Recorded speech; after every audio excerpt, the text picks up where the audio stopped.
Black is the color, but beauty is the game. The beasties come to get me, but I don't fear the pain. Fallacies, fallacies, fallacies, fallacies, fallacies, fallacies, fallacies, fallacies. Hold on, buddy. All right, if you're watching this, you're probably running into this idea of a fallacy, and maybe you're a little bit confused about how that term's being used, especially if you're in maybe a philosophy class, a critical thinking class, or a logic class, maybe a rhetoric, communications, or an English class where you're talking about persuasive writing or rhetoric. You might run into this term, and because this term gets used in a few different ways, especially in casual conversation or in popular media, you might be a little confused about how it's being used in your textbook or in more technical material here. So what is a fallacy? So the first thing we got to know is that fallacies are arguments gone bad. And so when we talk about an argument, we also have something pretty specific in mind. An argument's a group of propositions, at least one of which, the premise, is said to support the truth of the other, the conclusion. So right off the bat, we kind of know that by an argument here, we don't mean just a clash of opinions or a disagreement or a conflict between two people. We have in mind the group of propositions or the reasoning that those two people might give each other or to even themselves to convince them or persuade them of a certain truth or a certain claim.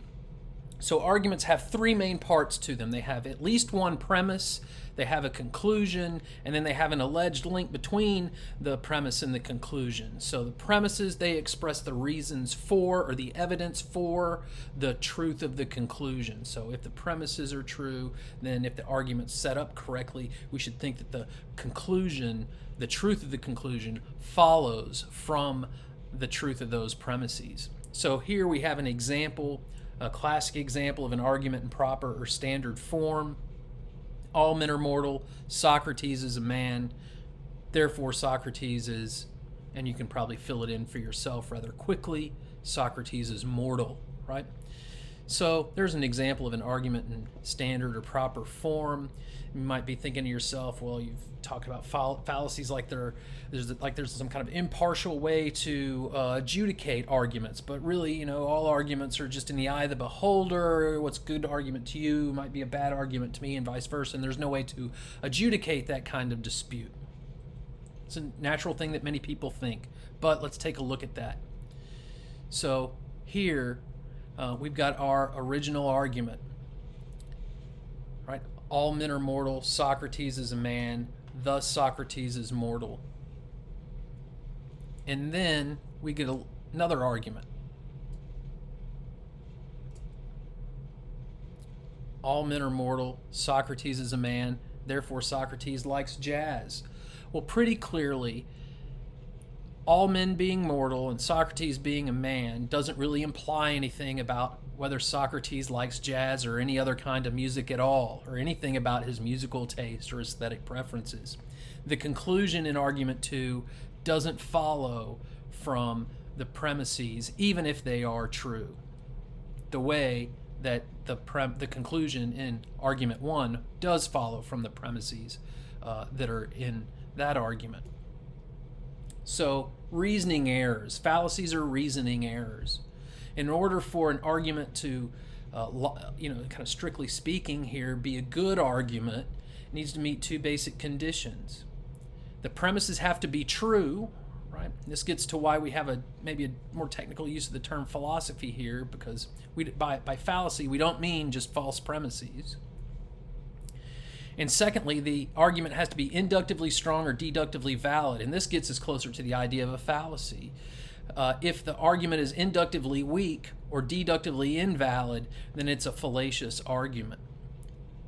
We're looking for arguments that are sound or cogent, meaning they're deductively valid with true premises, and they're strong arguments with true premises, It's a cogent argument.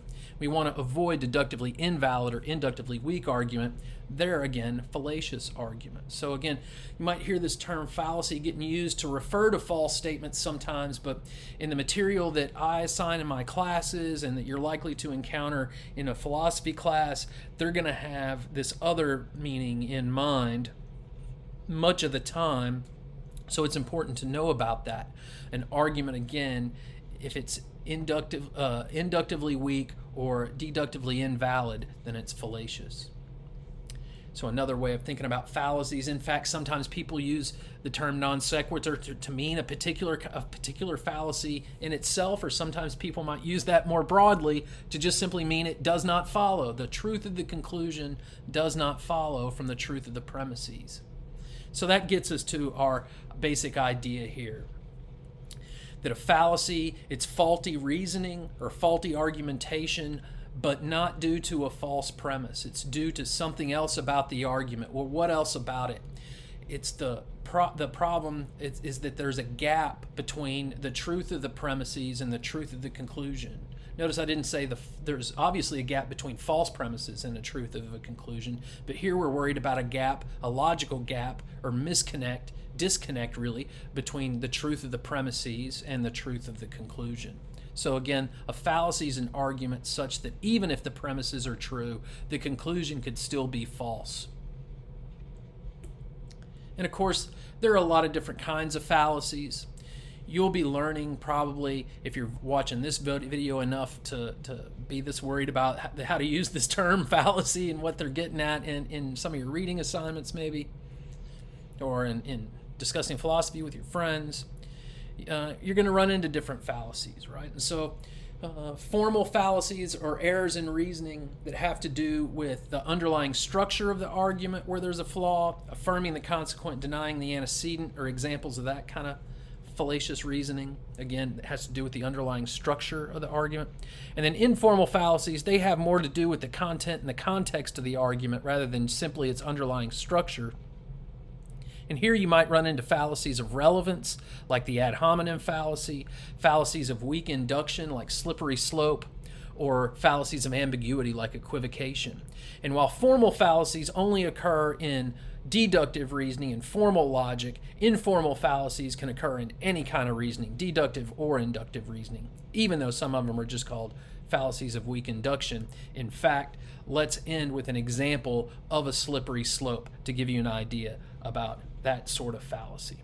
All right, hope you got something out of this, and check out the other videos for help with other concepts in logic. So listen, at some point tonight, could we do a chat in terms of the me of things and like how to play it? Because Mattson, he treated me quite abominably, but it felt like trusting, and he was saying a lot of things. And Okay, enough. Where's my coffee? Tom, I don't do coffee anymore. No, man. Greg. Greg, I have to be clear. I have to. If I get drowsy and I miscall Colorado, instability, right? Then the U.S. loses credibility. China spots an opportunity, invades Taiwan, tactical nukes, fucking shit goes kablooey, and we're back to amoeba. It's a long way back from pond life because you failed to get me a double shot. Okay? Okay, well,